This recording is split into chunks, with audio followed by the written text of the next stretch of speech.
The dust in Magdala was not just grit.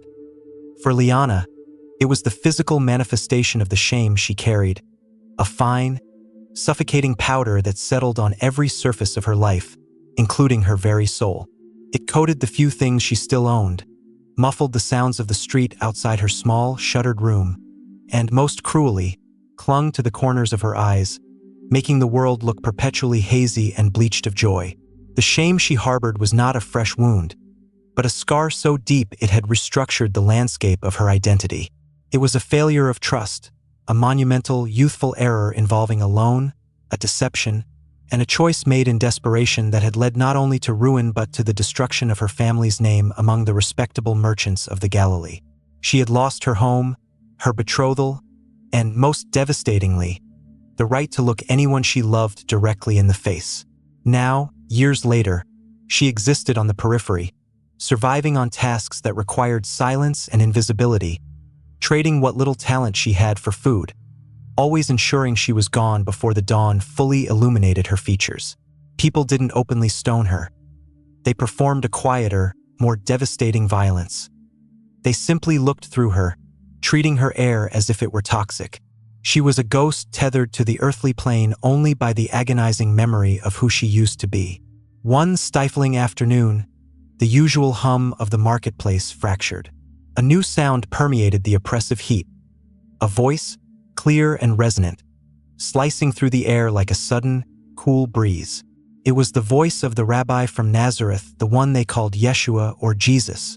Liana had successfully avoided him for weeks, terrified that his presence, which drew light and truth like a magnet, would expose her dark secret to the unforgiving sun. Yet, hearing his words now, words of audacious forgiveness, of shepherds abandoning 99 sheep for the one lost lamb, caused a fissure in the concrete wall she had built around her heart. It was a terrifying sensation, this sudden, unexpected flicker of hope. She stood paralyzed behind the veil of woven reeds in her doorway, listening.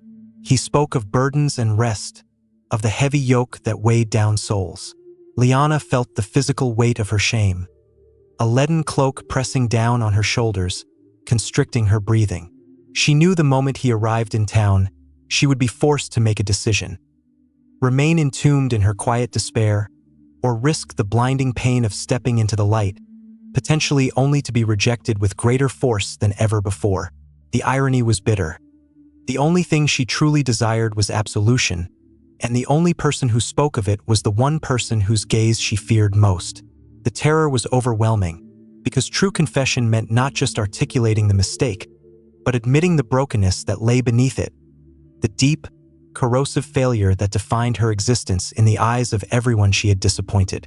She watched a small crowd gather, mesmerized by the man whose eyes, they said, saw past the layers of silk and wealth, right into the core of a person's truth. If he looked at her, he would see the deceit, the betrayal, the unforgivable mistake that was her secret shame, and that thought felt like standing naked before the gates of Jerusalem on the busiest festival day. She retreated further into the shadow, but the sound of his voice seemed to follow her, echoing in the hollow chambers of her chest, an unsettling melody of hope and profound risk. The following days were marked by an intensified paranoia, the kind that sharpens every sense until the slightest whisper sounds like a public accusation. Liana perfected the art of non-existence. She moved exclusively during the twilight hours, wrapped herself in coarse, unremarkable linens dyed the color of dried earth, and avoided the main well where women gathered and exchanged the vital, yet venomous currency of gossip. She knew her history was not forgotten. It was merely simmering beneath the surface of the town's collective memory, ready to boil over at the slightest provocation. The older women, the pillars of the community who had once praised her family's virtue, now regarded her with narrowed eyes, their lips curled in expressions of permanent, righteous disapproval. The market vendor who sold her stale bread refused to take the coin directly from her hand, insisting she place it on the stone counter first, a silent but clear proclamation of her perceived uncleanliness. These small, daily humiliations were the spikes that kept the wall of her isolation impenetrable. The financial struggle was secondary. The psychological toll of being permanently marked was the true hardship. Her secret shame had become her master, dictating her diet, her sleep, and her very ability to breathe easy. It ensured she never laughed, never rested, and never allowed herself the simple comfort of human touch. She remembered the warmth of her mother's embrace, the ease of her father's pride, and the memory was sharp enough to draw blood. What she had done had not just destroyed her own prospects, but had wounded those who loved her, and that was the true, agonizing core of her shame. But the presence of Jesus in Magdala was destabilizing her carefully constructed prison. He wasn't just preaching forgiveness, he was embodying it. Stories filtered through the darkness, of a man healed on the Sabbath, of tax collectors suddenly finding joy, of lepers embraced. These stories were dangerous. They offered a path Liana had convinced herself was closed, sealed by divine decree. She found herself risking the walk past the synagogue, just to catch fragments of his sermons. He spoke frequently of the kingdom of heaven, describing it not as a distant reward for the flawless, but as an immediate reality available to the desperate and the broken. He used imagery Liana understood: coins lost in the dust, pearls hidden in fields. She was the lost coin, dropped in the dirt and forgotten, too tarnished even to reflect the sun. But could the Almighty truly care about a tarnished coin? Could grace really reach past the depth of her specific colossal failure? The intellectual part of her dismissed it as reckless fantasy, but the starved, hidden part of her soul began to stir, feeling the faint, terrifying pull of genuine hope. She argued with the voice in her head. My sin is specific and public in its consequence. It involved betrayal, not just failing the law. It is indelible. Yet, the persistent echo of Jesus' voice, promising rest for the weary, chipped away at her resolve, forcing her to confront the unbearable possibility that her defining mistake might not, in fact, be the final word on her life. The news came late one morning, carried on the rapid footsteps of two passing servants. Simon, the Pharisee, was hosting the Rabbi Jesus for an afternoon meal. Simon's house stood as the pinnacle of Magdala's righteousness, a beacon of meticulous observance and unyielding social stratification. It was a place Liana could never, under any conceivable circumstance, enter. The mere thought of crossing that threshold was an assault on the structured order of their world. It was literally trespassing on hallowed ground. Simon's adherence to the law was legend, his purity rituals stringent, and his contempt for those who fell short, especially those whose fall was moral and public, was absolute. His invitation to Jesus was, Liana suspected, less about homage and more about careful observation, a test of the itinerant teacher's claims. But the feast was an opportunity, a terrible, frightening door swinging open in her desolate life. Liana knew the customs of Galilean feasts. They were rarely private affairs. The courtyard and often the entrance room remained open to the public, allowing beggars and curious onlookers to gather outside and watch the proceedings, sometimes receiving scraps from the table. However, Liana's desperation transcended the desire for crumbs. She needed to reach Jesus, not just hear his words, but place herself physically in his presence, to confess the shame that was choking her.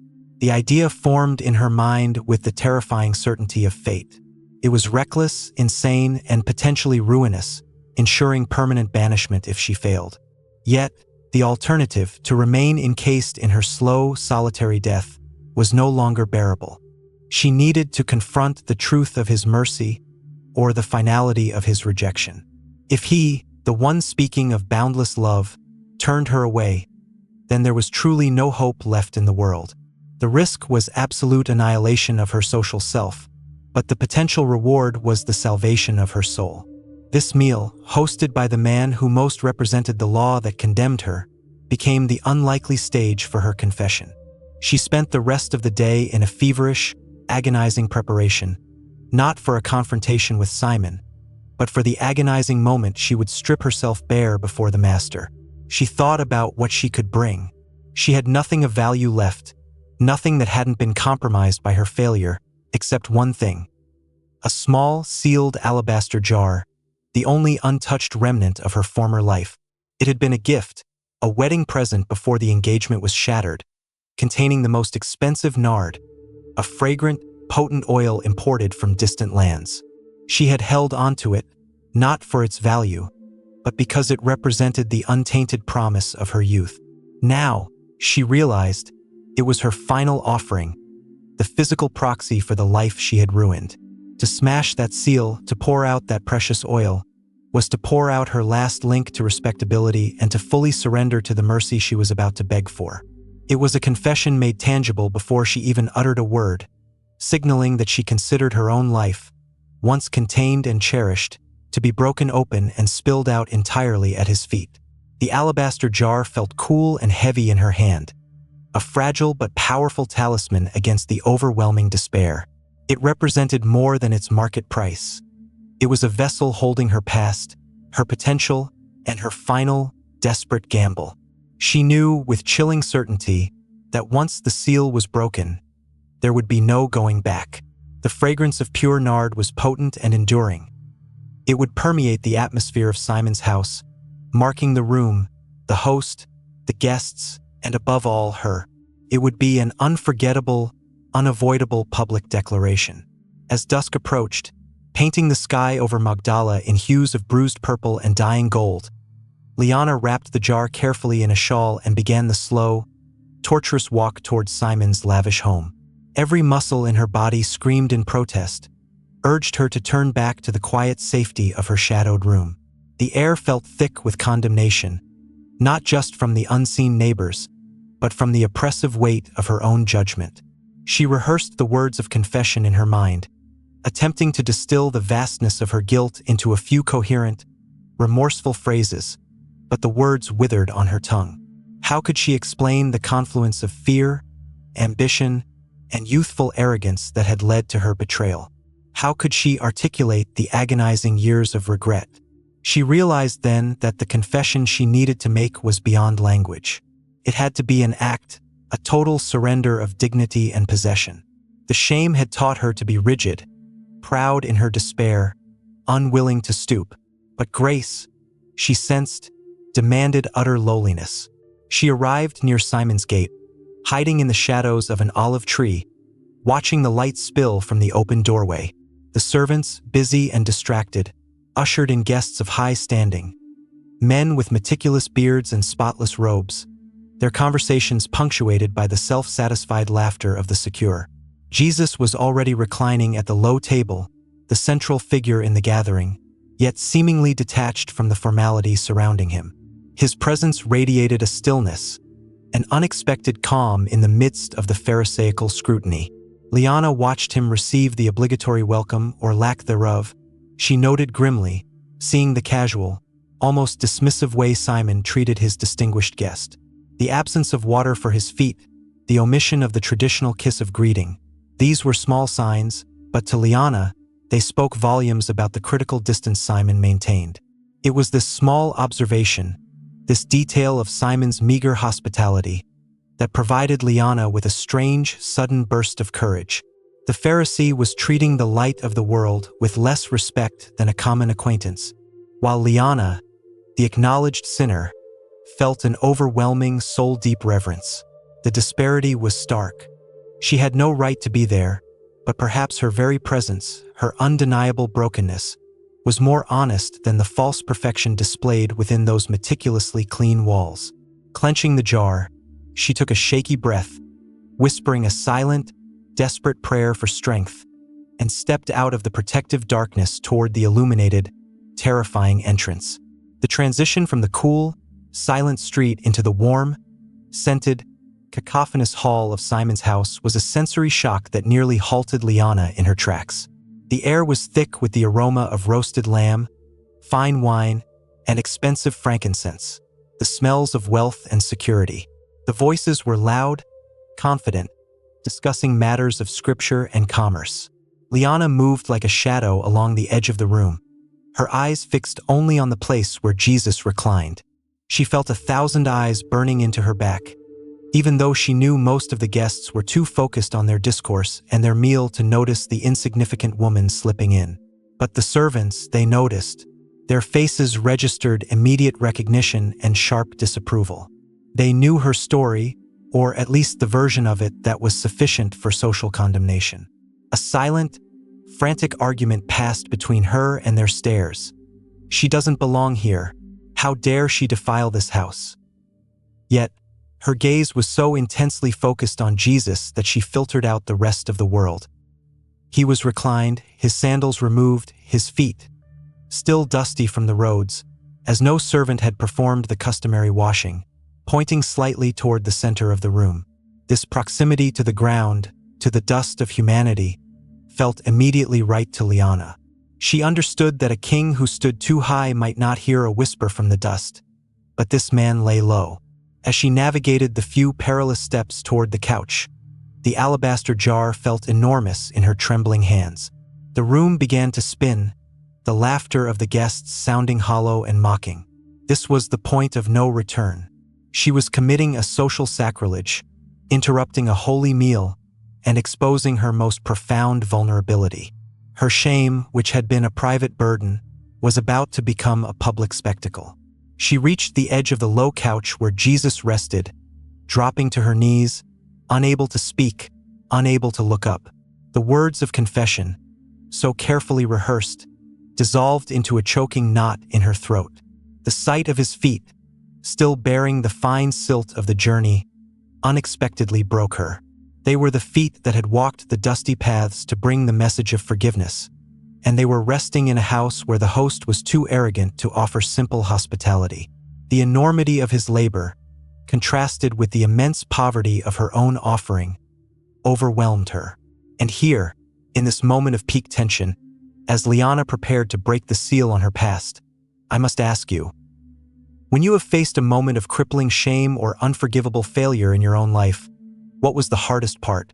Confessing the act or admitting the brokenness that led to it? Share your thoughts below, as Liana's story reminds us that the hardest confessions often lead to the deepest grace. Liana, overwhelmed, acted without words. She didn't consciously decide to cry. The tears simply burst forth, hot and uncontrollable, a deluge of years of suppressed anguish. They fell onto his dusty feet, mixing with the grime, cleansing the path he had walked. The noise in the room seemed to vanish.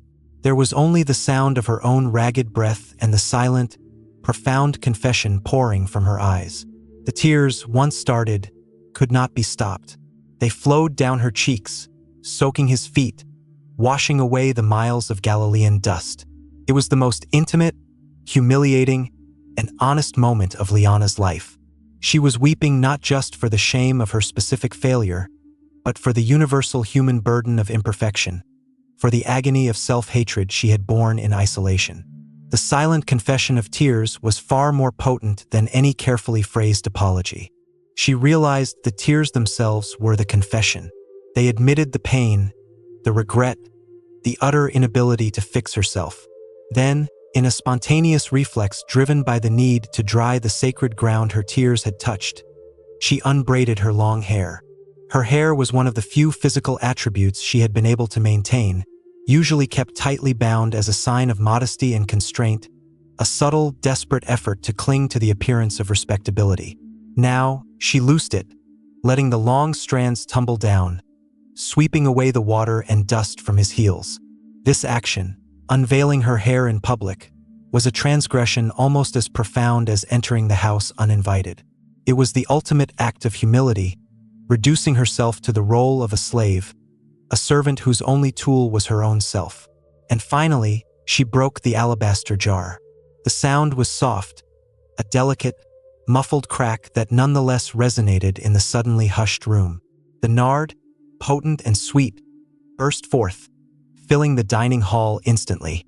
The fragrance was overwhelming, competing with the scent of the feast, arresting every conversation.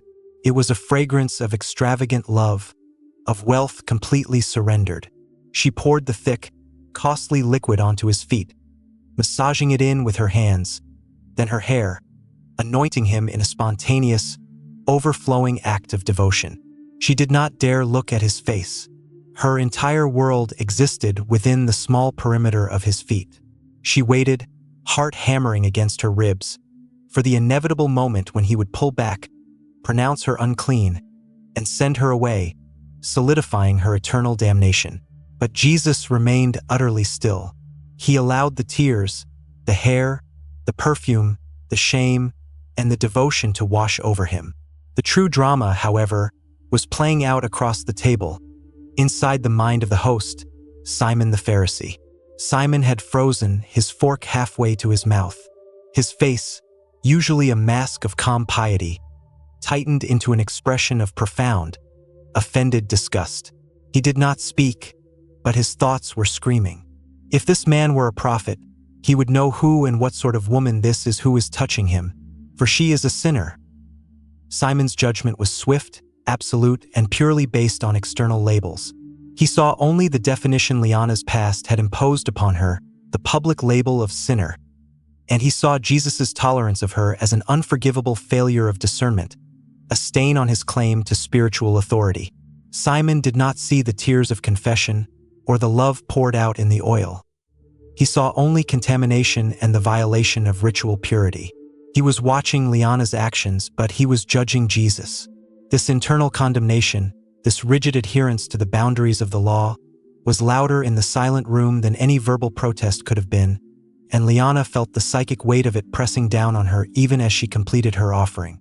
The heavy silence stretched, broken only by Liana's suppressed sobs and the heady perfume that now dominated the room, a fragrant challenge to the conventional piety represented by Simon. Liana remained bowed, her forehead resting near Jesus' ankle, waiting for the word of dismissal. The delay was agonizing, yet simultaneously sustaining. The simple fact that he had not yet rejected her was, in itself, a miracle. Then Jesus slowly, deliberately, shifted his focus from the weeping woman to the silent, seething man across the table. His eyes, Liana felt, possessed a startling quality of transparency. They didn't accuse or judge, they simply saw Dash.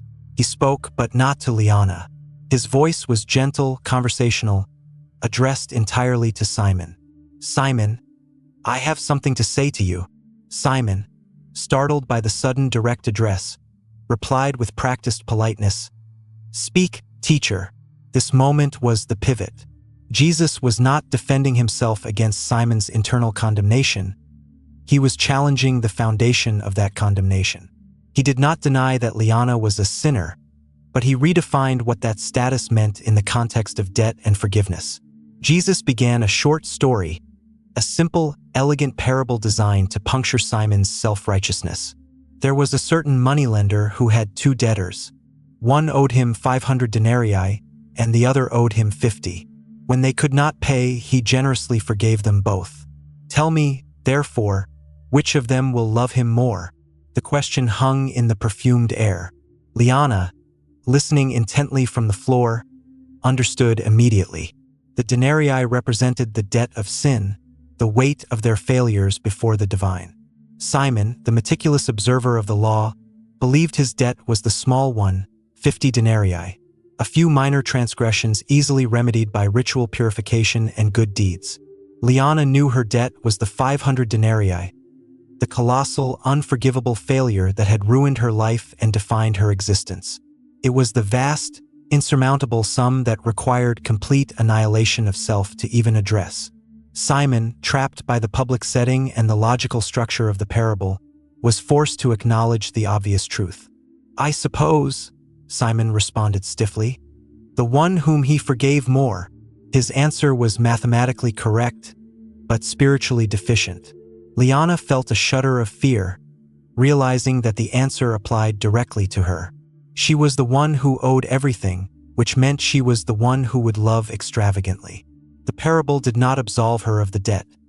It confirmed the debt's magnitude, but then, unbelievably, it revealed the boundless nature of the forgiveness offered.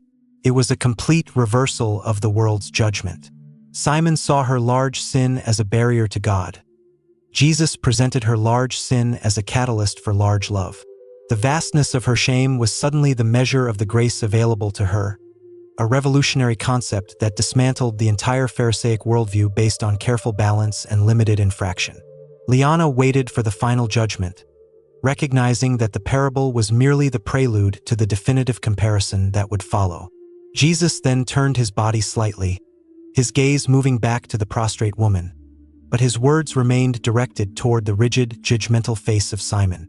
This comparison, delivered with quiet authority, was the public dismantling of Simon's entire system of meritocracy and self-justification. "Do you see this woman, Simon?" he asked, using the precise, clinical language of observation. Liana knew every eye in the room was now on her, cataloging her unbound hair, her tear-streaked face, the shattered alabaster jar, the dusty feet she had washed. She held her breath. Jesus then meticulously detailed Simon's failures in hospitality, contrasting them with Liana's lavish devotion. "I entered your house. You gave me no water for my feet," he stated, the tone matter-of-fact, not accusatory.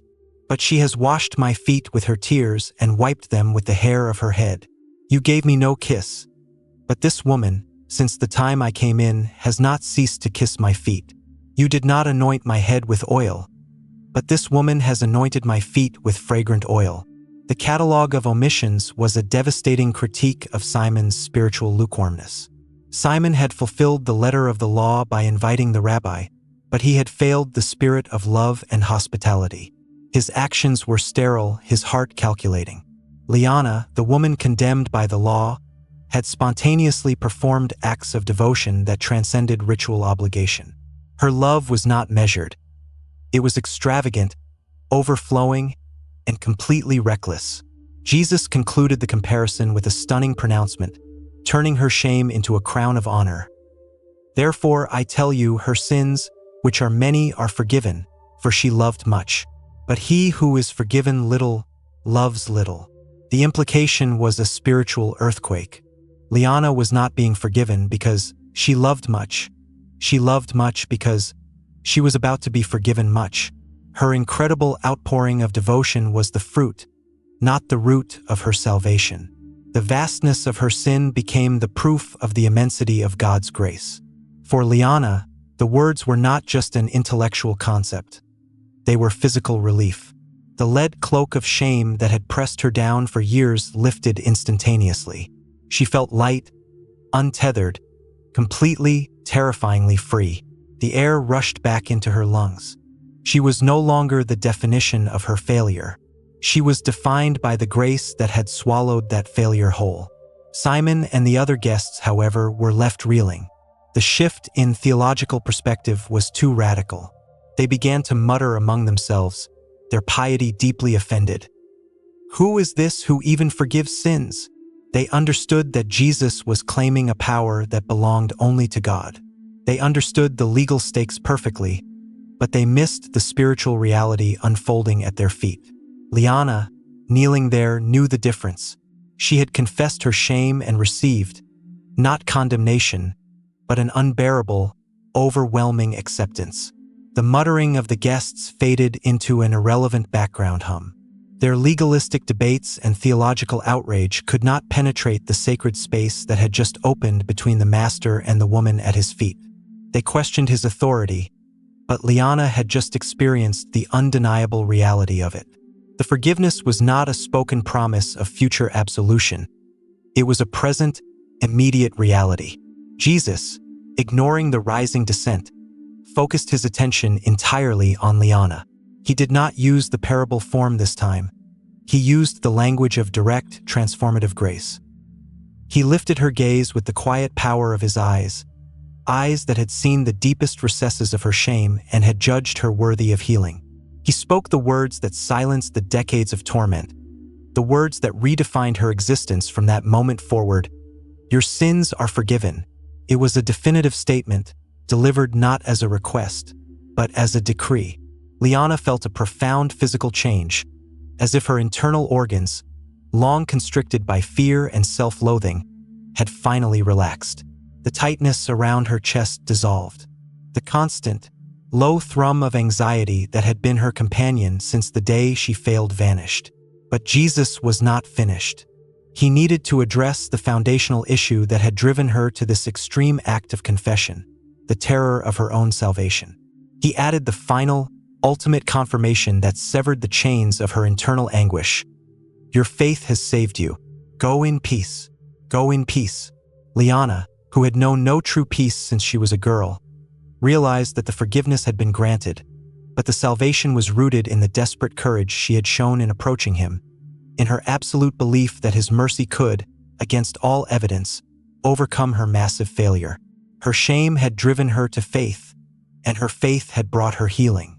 She was saved not by her goodness, she had none left, but by the depth of her despair that finally drove her to total surrender. She slowly, shakily, rose to her feet. The entire room was watching, waiting to see what the sinner would do now that she had been publicly absolved. The experience of standing upright, without the familiar, crushing weight of her shame, was disorienting. She was still Liana, but she was fundamentally remade. She carried the same body, but the spirit within was soaring, lighter than the dust she had just wiped from his feet. The voices of the guests continued their cynical arguments about Jesus' claim to divine authority, but Liana did not hear them. She heard only the two sentences that had shattered her internal prison. She looked one last time at the feet she had washed, seeing not dust, but a sacred covenant. Her confession, made in tears and perfume, had brought her an unimaginable gift, the right to live again, defined not by her past darkness, but by the brilliant, reckless light of grace. She turned, her head held high for the first time in years, and walked toward the door, leaving the confines of Simon's judgmental house behind her. The journey from Simon's courtyard back into the open streets of Magdala felt like traversing an entirely new world. The late afternoon sun, which had always seemed to mock her darkness, now felt warm and affirming on her skin. She walked, unhurriedly, not needing to hide, not needing to shrink, because the label that had confined her was gone. The people who saw her, the few still lingering in the marketplace, still saw the woman Liana, perhaps still recognized the face of the infamous sinner, but the defining core of her existence had shifted. The shame was a story from a past life, a biography that had been closed and sealed by the words, "Your sins are forgiven." She was no longer bound by what she had done, but liberated by what had been done for her. The physical manifestations of her shame, the constant stoop, the downcast eyes, the jerky, anxious movements had vanished. Her shoulders were relaxed, her stride was even, and her gaze, though respectful, was steady and direct. She had surrendered everything, her last possession, her reputation, and her dignity, in exchange for peace, and the exchange was infinitely favorable. She realized that the true power of Jesus' forgiveness was not merely the cancellation of debt, but the complete restoration of her self-worth. She had been treated as worthy of the most extravagant gift, which meant she was worthy. She no longer had to fear the silence of her room or the whispers of the crowd, because the only voice that mattered had pronounced her free. This freedom was not just personal. It demanded a new way of living, a life lived in gratitude so profound it bordered on zeal. The love she had poured out at his feet was simply the beginning, the desperate thanks for a rescue she had never earned. Now, the love she felt was a permanent, sustainable fuel, requiring her to serve, to speak, to comfort others trapped in their own prisons of self-condemnation. She recognized that there were countless others walking the dusty roads, burdened by their own 500 denarii debts of resentment, addiction, betrayal, and despair, and they, too, believed their debts were unforgivable. Her mission, she instinctively knew, was now to testify not to her sin, but to the scandalous, overwhelming magnitude of the grace that had reached down and lifted her from the dust. The world needed to know that the greater the failure, the greater the love available to overcome it. She returned to her small, shadowed room, but it was no longer shadowed. She opened the shutters, letting the final rays of the setting sun flood the space, chasing away the ghosts of fear and regret. Liana, the woman who was a sinner, was now Liana, the woman who was forgiven, and the sheer, radiant simplicity of that new identity was enough to sustain her for the rest of her days. A living testament to the truth that confession, no matter how humiliating, is the only key that unlocks the door to everlasting peace. The secret shame was gone, replaced by public grace, and the difference was the breadth of the universe. A universe now suddenly filled with light and possibility. Her journey had ended at his feet, and from there, her true life had begun. Leaving the self-hatred and the fear in the dust of Simon's parlor, sealed forever by the fragrance of spilled nard and tears of repentance, an enduring aroma of forgiveness and transformation, setting the stage for a life dedicated to proclaiming the depth of mercy she had so unexpectedly received. She knew then that she would never be afraid of the light again, because the light had seen her worst and loved her still, proving that the most desperate confession often elicits the most extraordinary response, redefining not just who we are, but who we are meant to become when the weight of the past is finally lifted. She would carry the memory of the encounter forever, not as a source of pain, but as the foundational stone of her rebirth, the ultimate, undeniable proof that no failure is too great for the boundless love of the Master who sees the heart before he sees the history.